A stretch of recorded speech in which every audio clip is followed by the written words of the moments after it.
नमस्कार साथियों, राम राम सभी को। मैं रीमन आप सभी के समक्ष एक बार फिर से कुछ नई बातें लेकर के आई हूँ। और आज का जो विषय मैंने चुना है बीमा कंपनी।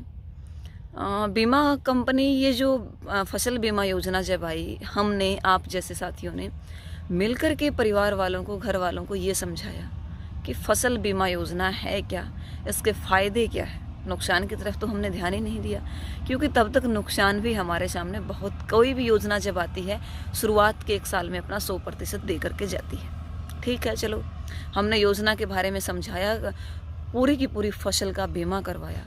आज उसके बदले हमें मिलता क्या है? बीमा कंपनी फ्रॉड करती है। बीमा कंपनी बिना बताए किसानों के खातों से बीमा क्लेम काट लेती है। ठीक है, कोई दिक्कतें नहीं है, काट लिया। लेकिन भाई, जिस बिना बताए, जिस रवैये के साथ आप लोगों ने जिस फसल का बीमा काटा था, कम से कम बिना बताए फसल नष्ट होने पर उसका मुआवजा भी तो उनके खातों में आना चाहिए। लेकिन इस बारे में तो किसी ने कभी सोचा ही नहीं, और ना ही सोचने की ज़रूरत पड़ी।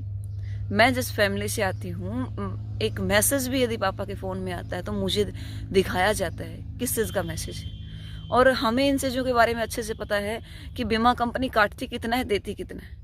आज लगभग 2018 से लेकर के आज तक खरीफ फसलों तक का जो बीमा था, वो सारा का सारा सरकार के खाते में पड़ा है, बीमा कंपनियों के खाते में पड़ा है। और फिर भी सरकार ये कहती है कि किसान सरकार के कर्जदार है। अगर सही मायनों में देखा जाए, ब्याज समेत हिसाब करके देखा जाए, तो सरकार किसानों की कर्जदार है, ना कि किसान सरकार का।